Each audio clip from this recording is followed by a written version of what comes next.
इंसान जब चल के आते हैं तो जन्मों जन्मों के पाप धुल जाया करते हैं। ऐसी समझ, ऐसी सोच ही आती है जिस पे चलता हुआ इंसान दोनों जहां की खुशियों का हकदार बनता चला जाता है। परमपिता परमात्मा, वो भगवान, वो अल्लाह, वो राम कहां रहता है, किस रूप में रहता है, इसकी समझ धीरे धीरे इंसान को आनी शुरू हो जाती है। अपनी भावना को, अपनी श्रद्धा को जब आप बुलंदियों पे ले जाते हैं तो अंदर बाहर किसी तरह की मैल जो होती है वो साफ हो जाती है और परमपिता परमात्मा के ध्यान में ध्यान लगने लगता है। तो अपने विचारों का शुद्धिकरण करना, अपने आप को परमपिता परमात्मा के काबिल बनाना अगर आप चाहते हैं तो निरंतर सत्संग सुनो और अमल करो। सत्संग सुन के अमल करना अपने आप में बहुत बड़ी बात है। जो सुनते नहीं अमल क्या करेंगे, और जो अमल करते नहीं हासिल क्या करेंगे। सो सुनिए, फिर विचारिए और अमल कीजिए। यकीनन आपके भाग्य को आप खुद बदल सकते हैं। यूं ही नहीं कहा जाता कि सत्संग में आने से तकदीरें बदल जाती हैं। उसकी वजह यही होती है, सत्संग में संत ओम हरि अल्लाह वाहिगुरु राम का नाम बताते हैं। जो उसे सुन लेते हैं, सुन के फिर अमल करते हैं, वो आवागमन से आजाद तो होते ही हैं। जीते जी गम दुख दर्द चिंताएं उनको नहीं घेर सकती, उनसे भी वो आजाद हो जाते हैं। संग का रंग लाजमी चढ़ता है। जैसे भी लोगों के पास आप बैठेंगे, जैसी सोहबत करेंगे, उसका असर लाजमी आप पे होने वाला है। आज नहीं तो कल, कल नहीं तो परसों, देर सवेर वो असर आप पे होगा और आप मालिक की कृपा दृष्टि से दूर रहेंगे, अनजान रहेंगे। क्योंकि अगर नमक का संग सोहबत अगर कोई करता है तो हर चीज नमकमय हो जाती है। कहते हैं कोयले की खान में जाने से इंसान कालिक से नहीं बच सकता। खारे कुएं में कितना भी चीनी डाल दो वो मीठा नहीं होता। काग को कितना भी सफेदी से पूत दो वो पानी में से दूध या हरिरस नहीं नितार सकता, बल्कि वो कूड़े करकट पे जाके चोंच मारता है। सो इंसान की फितरत नहीं बदलती। जैसा करो संग वैसा चढ़े रंग।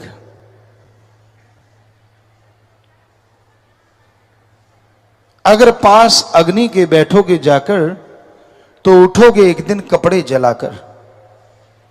अगर पास फूलों के बैठोगे जाकर तो उठोगे कपड़ों में खुशबू बसाकर। कि किसी दिन आप आग के पास बैठ जाते हैं,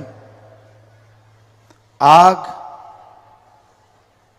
कोयले दहक रहे हैं, आपका कपड़ा उड़ता है, उन अंगारों पे, उन कोयलों पे लग जाता है।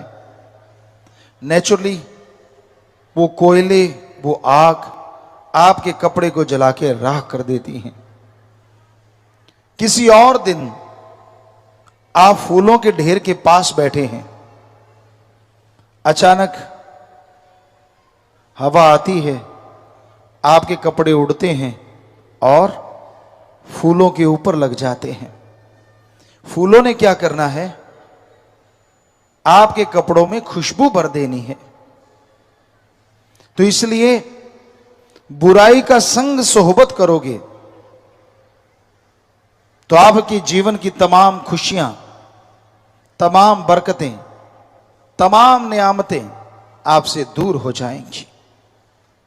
और भलाई का संग करोगे, सत्संग करोगे, तो जन्मों जन्मों की मैल उतरेगी और भगवान की कृपा पात्र आप बनते चले जाएंगे।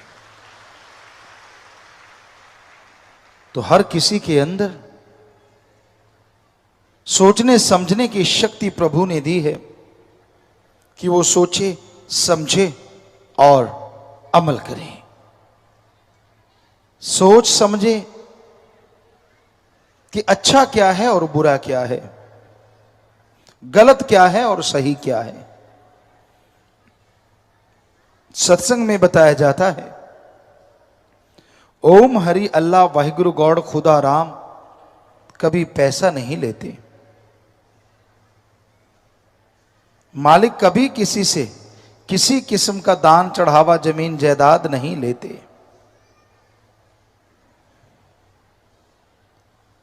अगर कोई आपसे ओम हरि अल्लाह वाहिगुरु गॉड के नाम के पैसा चाहता है, तो आप समझ जाइए वो इंसान खुद गर्ज है, स्वार्थी है, उसे खुद को पैसा चाहिए। क्योंकि भगवान तो कभी किसी से लेते नहीं, देते ही देते हैं। इतना देते हैं कि आदमी की झोलियां छोटी पड़ जाती हैं, पर उनकी कृपा दृष्टि बरसती चली जाती है, बरसती चली जाती है।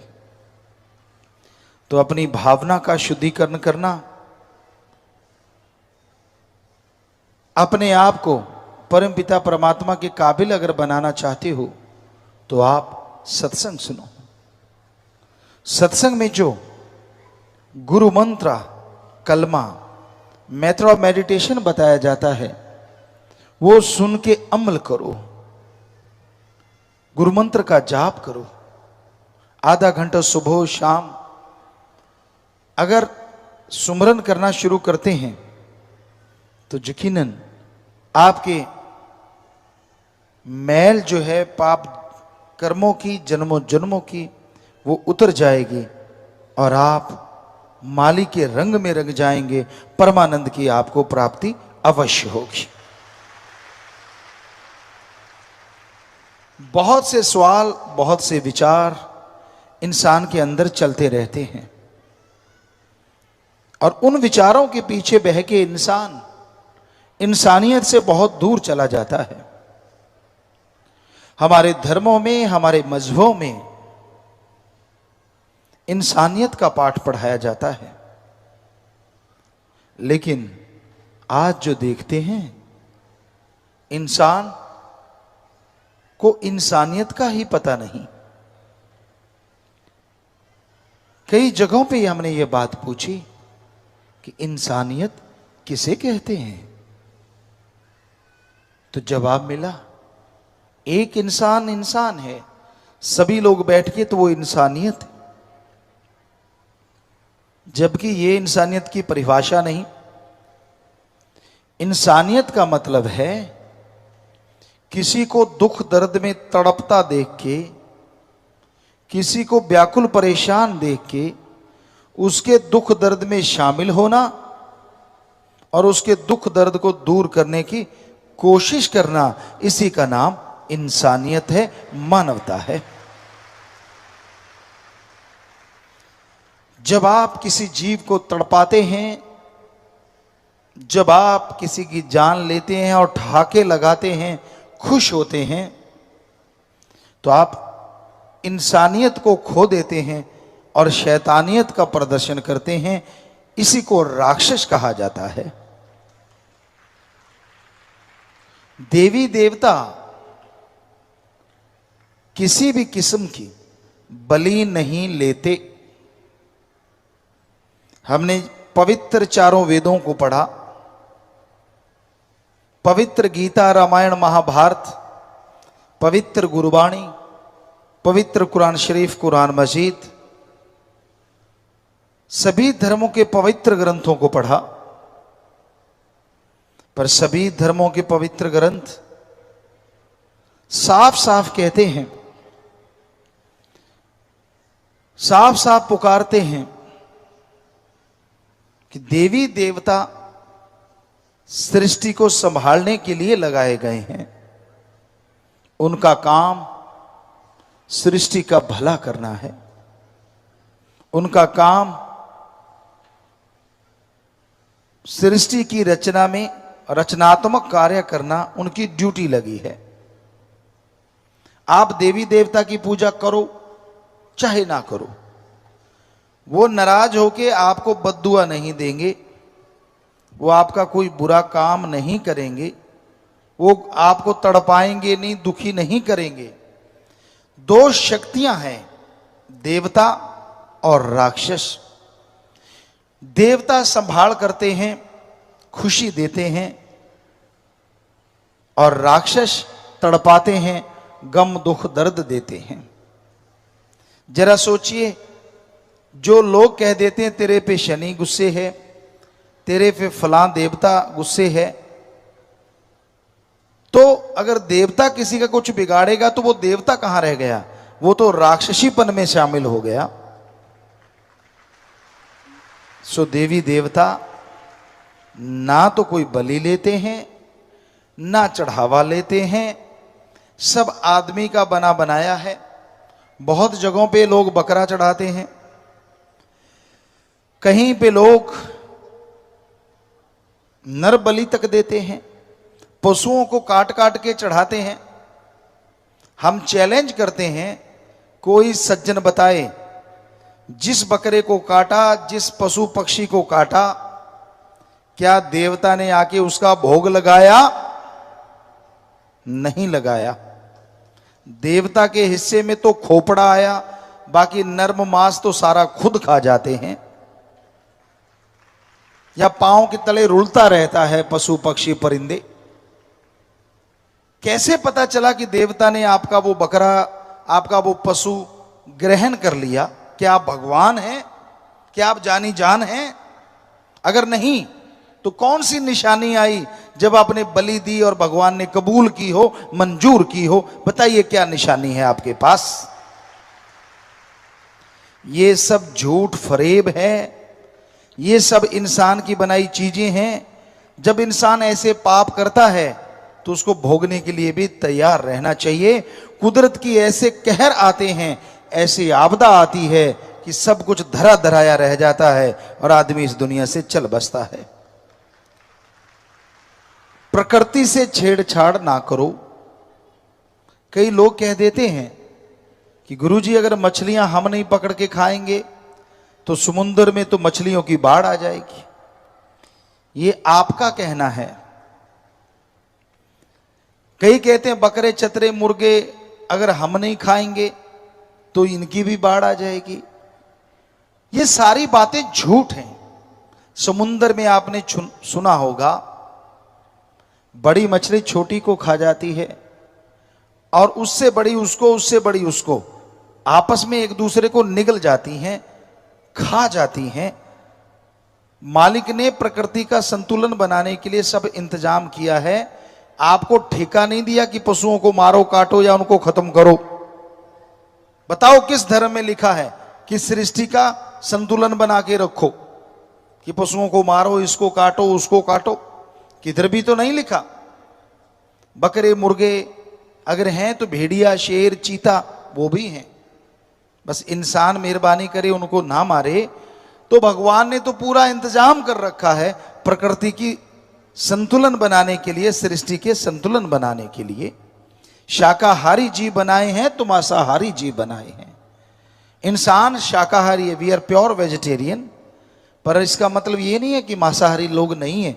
मांसाहारी पशु हैं जिनकी आंतड़ियां छोटी होती हैं, मांस जल्दी डाइजेस्ट हो जाता है और उनको रोग नहीं लगते।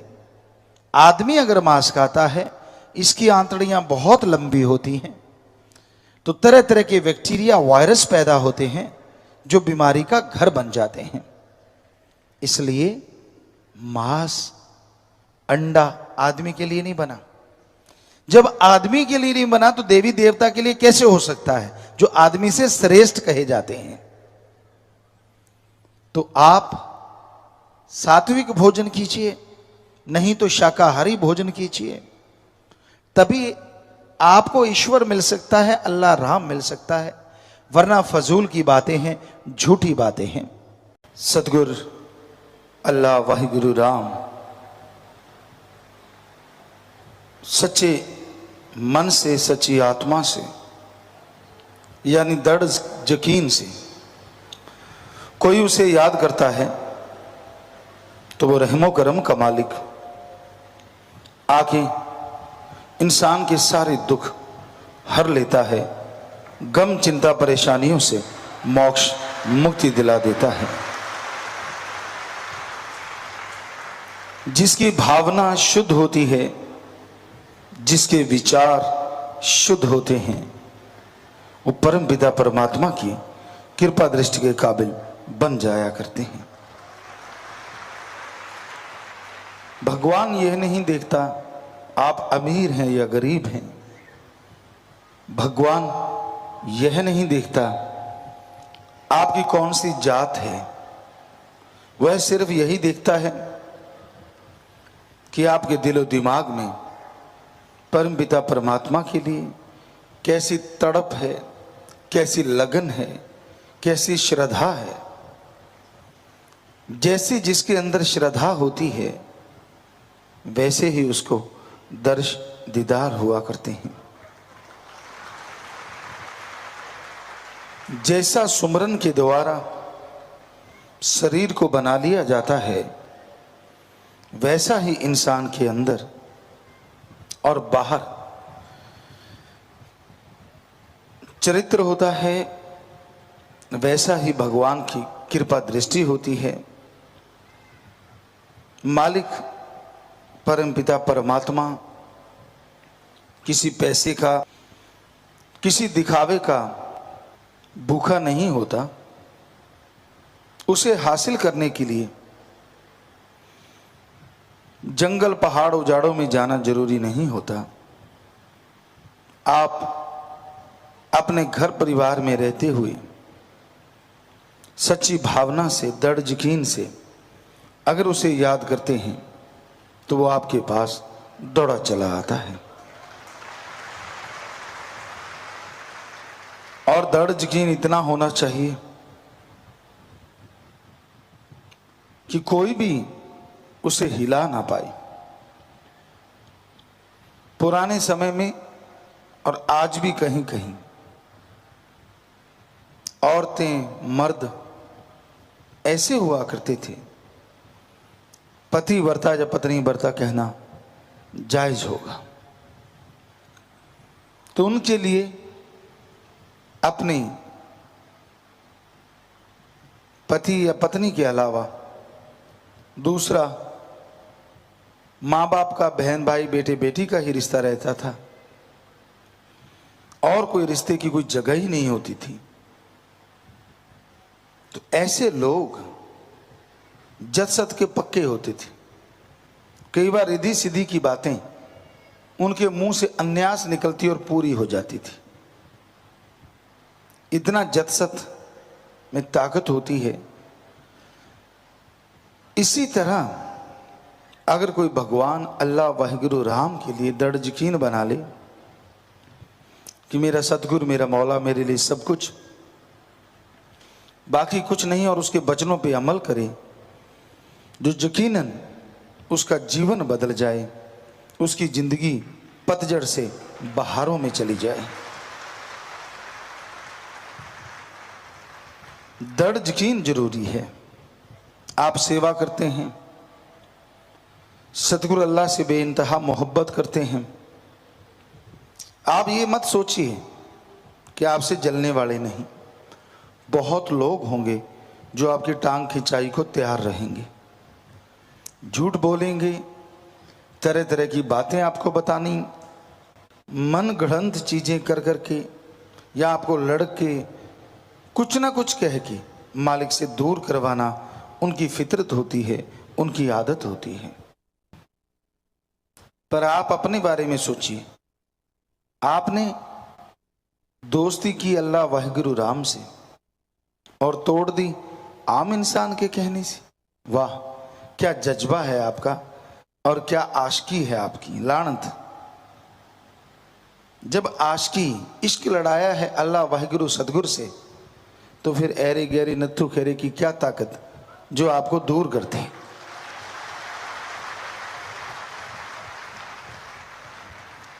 कानों के कच्चे मत बनो। हम कई बार एक कहावत कहते हैं, लाई लग ना होवे घर वाला ते चंद्रा गमांड ना होवे। ये पंजाबी में एक कहावत है जो बिल्कुल सही है। लाई लग, किसी के कहने पे चलने वाला। ऐसे बहुत से लोग हुआ करते, आज भी हैं। बीबी घर में है, खुद बाहर से आया, किसी ने बोल दिया तेरी बीबी फलां आदमी को देख रही थी, फलां से बात कर रही थी। उसे पूछा नहीं, सीधी पिटाई शुरू कर दी, मारना शुरू कर दिया, और ये सुबह शाम का काम हो जाता। तो इसलिए लाई लग नहीं होना चाहिए। और चंद्रा गमांड, पड़ोसी अगर बुरा है तो वो मीठा बन के आपको दगा देता रहता है, लड़ाता रहता है, झगड़े करवाता रहता है। तो उसी तरह जो सतगुरु से प्यार करते हैं, मालिक के इश्क में पागल हैं, बहादुरी की है, उन्हें तगमा मालिक देता है। लेकिन किसी ऐरे गहरे की बात सुन के अपने आप को मालिक की निगाह में गिराओ मत। करी कराई कुर्बानी को मिट्टी में मिलाओ मत। दुनिया का क्या है, वो तो खुश हो ही नहीं सकती, और आप मालिक की तरफ जा रहे हो, ये देख के तो बहुत सारे लोग खुश नहीं होते। यार इसको कैसे गिराएं, इसको कैसे पीछे हटाएं, ये तो आगे ही बढ़ता जा रहा है। आपका तो जमीर है, आपका भी दिमाग है कि किसी के गिरवी रखा हुआ है। किसी की बात मत सुनिए, किसी की बातों में मत आइए, क्योंकि आपने बातों से इश्क नहीं किया, किसी आदमी से इश्क नहीं किया, आपने अल्लाह वाहिगुरु सतगुरु मौला से इश्क किया है। आदमी की छोड़िए, रूहानी इश्क में तो ये लिखा है, सतगुरु भी अगर कुछ गुस्से में कहे तो सोचो आपके पता नहीं कितने भयानक कर्म कट गए। गर्म पानी कभी घर जलाते नहीं, बल्कि जमी हुई धूल मिट्टी को हटा देते हैं। गर्म पानी में नीम उबाल लो, जख्म साफ हो जाते हैं। उसी तरह संतों का क्रोध, कबीर साहब कहते हैं, दाती होता है, पर भाग्यशाली को ये दात मिलती है। और दुनिया का प्यार भी घाती होता है। वो आपसे प्यार करते हैं, मोहब्बत करते हैं, घात करते हैं, आपको पीछे करते हैं, मालिक से दूर करते हैं। ऐसे लोगों के प्यार को सलाम कीजिए। सतगुरु से दृढ़ नाता जोड़ के रखिए, क्योंकि आपने इश्क किया है सतगुरु मौला से, ना कि किसी आदमी से या किसी साजो सामान से। बहुत लोगों को हमने अपने आप पीछे हटते देखा, अपने आप दुखी होते देखा। पूछा भाई क्या हो गया? ये कुछ नहीं हुआ जी, बस वैसे ही था। क्योंकि ऐसा मनमत्तों का पाठ पढ़ाया होता है। परमपिता जी फरमाया करते, संत सारा टाइम सत्संग करते हैं, बर्तन को तैयार करते हैं कुम्हार के बर्तन की तरह, फिर उसे पकाते हैं, फिर उसमें पानी आता है, यानी प्यार मोहब्बत बढ़ता है। और कोई ऐसा शैतान आता है कि पत्थर उठाया मटके पे मारता है, मटका फूट जाता है, और वो पत्थर को सहन करके पत्थर का ही हो जाता है, टुकड़े टुकड़े हो जाता है। कहने का मतलब संतों का एतबार नहीं आता, उनसे प्यार मोहब्बत का, उनके वचनों का कई लोगों को एतबार नहीं आता। पर जो काल के नुमाइंदे होते हैं, जो पट्टी पढ़ा देते हैं या प्यार मोहब्बत को तोड़ना चाहते हैं, उनकी बातों पे झट से यकीन आ जाता है। बेपरवाह जी बहुत बार भजनों में भी लिखा है कि मुश्किल है एतबार करना हमारे जैसे फकीर पे, और झट से यकीन कर लेता है इंसान दूसरों की बनाई तदबीर पे। झट से किसी ने कुछ कहा नहीं, पूंछ उठाई, दौड़ गया। अरे लानत तेरी आशिकी पे और लानत तेरे प्यार पे। सतगुरु से प्यार किया है, किसी बंदे से नहीं, तो फिर सतगुरु से रखना, बंदों के झमेले में क्यों पड़ता है? तो ये काल की दुनिया है, काल की नगरी है। यहाँ पता नहीं कौन सा नुमाइंदा किस रूप में आके आपका मन खराब कर दे, पता नहीं कौन सा नुमाइंदा किस रूप में आपको कुछ गलत कह दे और आप मालिक से दूर हो जाएं।